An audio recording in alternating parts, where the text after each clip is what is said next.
नमस्कार, मैं chief editor anti corruption India news से आज उत्तर प्रदेश के कानपुर शहर में पुलिस कमिश्नर ऑफिस में मौजूद हूँ। मैं देख रहा हूँ यहाँ पर पीड़ित की लाइन लगी है। आज जो पीड़ित हमारे बीच में है, इनका क्या प्रकरण है मैं जान लेता हूँ। जैसा कि इन्होंने हमारे कार्यालय में भी शिकायत दी है कि इनको दबंगों द्वारा परेशान किया जा रहा है और इनकी एक छोटी बेटी है 12 साल की, उसके साथ बलात्कार का प्रयास किया गया है। आज उसको अवगत कराने के लिए आज ये हमारे कार्यालय में आई है। मैं इनकी बात को सुनने के लिए आज इनके पास कमिश्नर ऑफिस में आया हूँ और जानकारी करता हूँ क्या प्रकरण का क्या मामला है। मैडम, आप यहाँ पे आ जाइए कमिश्नर ऑफिस में, कमिश्नर साहब को अवगत कराने के लिए अपने माँ को। आपका क्या मामला है जरा संक्षेप में बताइए। हम सर वहाँ हाईलाइट गए थे मेरे पति पहले तो ये बताइए कि आपने जो कंप्लेन की है कमिश्नर ऑफिस में और यहाँ पे हमारे कार्यालय में, आपका क्या मामला है? मेरा मामला ये है, हम गए थे अस्पताल अपनी बेटी को लेकर हाईलाइट, मौका पाया के घर में घुसे, बेटी से कह रहे हैं अपने कपड़े। ये जिनकर आरोप लगा रही हैं वो कौन है? कौन आपके घर में घुसा? वो रिहान पत्रकार बताता, हम रिहान पत्रकार हैं, आप कहीं भी जाओगी चौकी थाना मेरी जेब में रहता है। और जो है जैसा कि पीड़ित महिला परेशान है, अपनी बात को भी नहीं बता पा रही है, क्या मामला है? मैंने जो इनकी बात को इनके प्रार्थना पत्र पे पढ़ा है वो मैं आपको अवगत करा रहा हूँ। इन्होंने एक शिकायत दी है और शिकायत में लिखा है कि इनकी बेटी है 12 साल की, जिसको छोड़कर ये चली गई अपने पति को लेकर हाईलाइट अस्पताल। हाईलाइट अस्पताल में उसका ट्रीटमेंट के लिए गई थी। उस बीच कोई रेहान नाम का पत्रकार इनके घर में घुसता है और घर में घुसने के बाद वो इनकी बेटी से छेड़छाड़ करता है और पूछता है, बेटी तुम्हारी मम्मी कहाँ गई हैं? जब उसने कहा अस्पताल गई हैं, वो इसको मौका देकर इसके साथ छेड़छाड़ करना चालू कर दिया। अब किस तरह छेड़छाड़ की है मैं पुलिस से ही बात करूंगा। मैं इनसे पूछता हूँ, आप जब यहाँ पे गई आप हाईलाइट अस्पताल, उस पर कितनी देर बाद आई? हम सर 5 साढ़े 5 बजे या 5:45 बजे अपने घर पहुँचे हैं। तो बेटी मेरी बोली मम्मी ऐसी ऐसी बात है, चिल्ला के मैं भागी, कोई निकला नहीं घर से बाहर। तो हम उसके सिस्टर की शिकायत करने गए, तो उन्हीं लोग हमला मेरे अपनी महिला को पकड़ने गए, मतलब पेट से उसको दिखा रही, मतलब इसको मारा गया है। और जो है इनके ऊपर तीनों के ऊपर मुकदमा दायर कर दिया जाए, चौकी इंचार्ज मुकदमा दायर कर। किसको मारा गया है?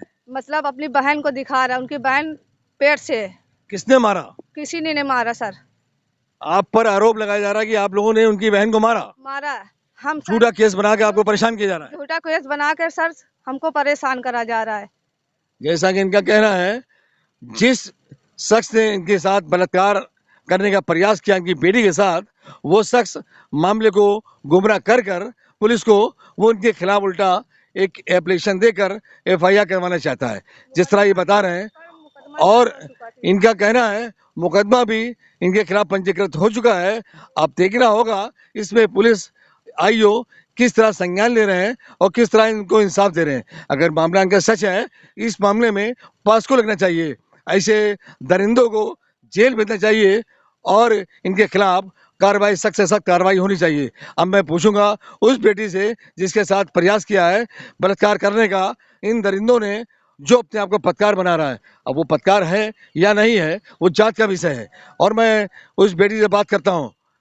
बेटा ये बताइए, जब आपकी माँ छोड़ के चली गई थी आपको घर पर, आप अकेले थी, तो आपके पास कौन आया था?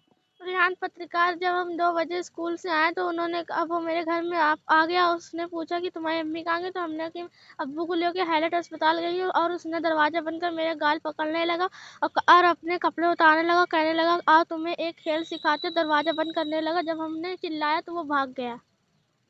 जैसा कि बच्ची अवगत करा रही है, इसकी उम्र है 12 साल और उस दरिंदे ने अपने कपड़े उतारे और उसके कपड़े उतारने का प्रयास कर रहा था और गलत इसको मिसगाइड कर कर इससे भी कपड़ा उतरवाना चाह रहा था और इसके प्राइवेट पार्ट पर हाथ लगा रहा था, जिस तरह ये बता रही हैं। और उसके गाल को छुआ, आपके बदन को छू रहा था। हाँ, अब पूरा गले लगा लेता। इसका कहना पूरा उसको पकड़ मुझे गले लगा लिया और उसके प्राइवेट पार्ट भी छुआ। इस तरह ये बेबस होकर इसने वहां शोर मचाया। जब आपने शोर मचाया तो वहां पर कोई आया? कोई नहीं आया था वहाँ पे। फिर क्या हुआ? कि कुछ नहीं हो, फिर वो अपनी बहन के पास भाग गया। जब हम रोने लगे तो कोई निकला ही नहीं। जब मेरी अम्मी 2 घंटे बाद आई, जब हमने बताया, जब मेरी अम्मी ऊपर शिकायत करने गई उनकी बहन से, तो उन्होंने मारपीट करी। इस बच्ची का कहना है, जब अपनी इस पलकड़ को जब माँ हमारी हाइल अस्पताल में दिखाकर मरीज को आई, तो मैंने उनको पूरा पढ़कर अवगत कराया। जब अवगत कराया तो इनकी माँ ने उसकी जो रेहान नाम का पत्रकार है उसके घर पहुंची और उसकी बहन से शिकायत किया। उसकी बहन से शिकायत किया तो उसके बाद उन्होंने उल्टा इन पर आरोप लगा दिया कि इन लोग मारपीट कर रहे थे, जिस तरह इन पर मुकदमा कायम हो गया और ये गरीब परिवार बेबस है, दर-दर भटक रहा है और इसको कोई न्याय नहीं मिल रहा है और यहाँ तक कि पुलिस भी कोई मदद नहीं कर रही है। तो ऐसा प्रतीत होता है पुलिस और पत्रकार के साथ गार्ड से पुलिस उसका ही साथ दे रही है और इन लोगों को परेशान कर रही है।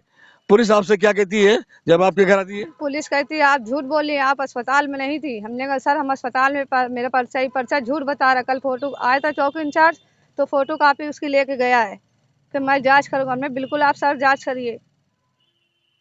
ये जो पुलिस है आप पर आई, आपसे बात कर रही है, आपकी जांच के लिए आई थी, तो आपको क्या प्रतीत हो रहा है, कैसा महसूस हो रहा है कि पुलिस क्या उनसे मिली हुई है? पुलिस उनसे मिली हुई सर, वो कह रहा है हमने पैसे भर दिए। अभी परसों आया था शाम के, तो कह रहा है तुमने क्या कर लिया उठवा के। हम तो अब तो हम लड़का भी बिटिया उठवा ही लेंगे, तुम्हारी लड़की उठा लेंगे। तुम्हारा लड़का एक ठो, एक लड़की उठवा ही लेंगे।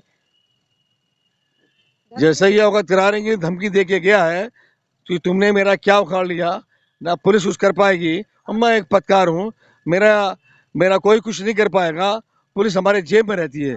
क्या कहा, पुलिस जेब में रहती है? जेब मेरी पुलिस दरोगा, जेब मेरे बड़े कमिश्नर, पुलिस दरोगा सब मेरे जेब के अंदर रहती है। और जो आप पैसा अपना जो है रिपोर्ट वापस नहीं लेंगी, आपकी लड़की उड़ जाएगी, ये लड़का उड़ जाएगा, ये बोला है। जिस तरह इनको धमकी मिली है कि इनका एक बेटा है और एक बेटी है। आपके कितने बच्चे हैं? मेरे 2 बेटे हैं, एक बच्चा 9 साल का है, एक बेटी मेरी 12 बरस की है। जैसा इनका कहना है, 2 इनके बच्चे हैं, 2 बच्चे हैं, जी 2 लड़के हैं, 1 लड़की है। जी, एक लड़की एक लड़का है। 1 लड़की 1 लड़का है और इनका कहना है उसको धमकियां दी है उसने, फरहान पत्रकार ने, कि मैं इसको उठा ले जाऊंगा अगर तुमने अपनी शिकायत वापस नहीं ली। यही कहा है? जी, आप अपनी रिपोर्ट वापस नहीं लेंगी तो हम आपके बच्चे उठवा लेंगे। हम इसलिए अपनी बेटी को स्कूल नहीं भेज रहे, ना बच्चों को भेज रहे कहें। हम अपने घर में बच्चों को रख रहे हैं अपने, या ये मायके भेज पीड़ित परिवार भयभीत है और डरा हुआ है और उसको खतरा है कि ऐसा ना हो इनका कोई बच्चा यहाँ से किडनैप कर लिया जाए और उसकी कोई कोई हादसा हो जाए। इसलिए इन्होंने अपने बच्चे को स्कूल जाने से भी रोक रखा है। बच्चे घर में रहते हैं और मैं जानना चाहूँगा और क्या बताना चाहेंगी अगर पुलिस आपकी बात को, मैं यहाँ के आला अधिकारियों को, यहाँ तक मुख्यमंत्री से भी उनको भी अवगत कराऊंगा, आप उनसे क्या कहेंगी? हम उनसे सर यही कहेंगे उस अपराधी को पकड़िए, हमारे साथ न्याय हो। ये न्याय की गुहार लगा रही है और कहती है उस अपराधी को पकड़िए जिसने इनके बच्चे के साथ बलात्कार का प्रयास किया है। और मैं भी इस प्रकरण में संज्ञान लूंगा और ग्राउंड जीरो पर उतर कर इस प्रकरण का पता लगाऊंगा कि किस तरह इनके साथ जो वारदात हुई है इसकी क्या सच्चाई है। जिस तरह भैया इनका कहना है एक पत्रकार द्वारा इनके साथ इनका शोषण किया जा रहा है, इनको परेशान किया जा रहा है और ये भयभीत हैं और डरी हुई हैं, ये दर दर भटक रही हैं, न्याय की भीख मांग रही हैं, इनको न्याय नहीं मिला है। जबकि योगी आदित्यनाथ जी का कहना था कि हर थाने में महिला टैक्स लगी है, हर थाना में महिलाओं को न्याय मिल रहा है, लेकिन महिलाएं जिस तरह बता रही हैं ऐसा प्रतीत नहीं हो रहा है। और कुछ बताना चाहेंगी? हमको सर न्याय मिले और हम कुछ नहीं चाहते सर। हम डर के मारे अपने बच्चों को स्कूल नहीं भेज रहे। मेरा आदमी बीमार पड़ते, दोनों पैर खराब हुए हैं सर।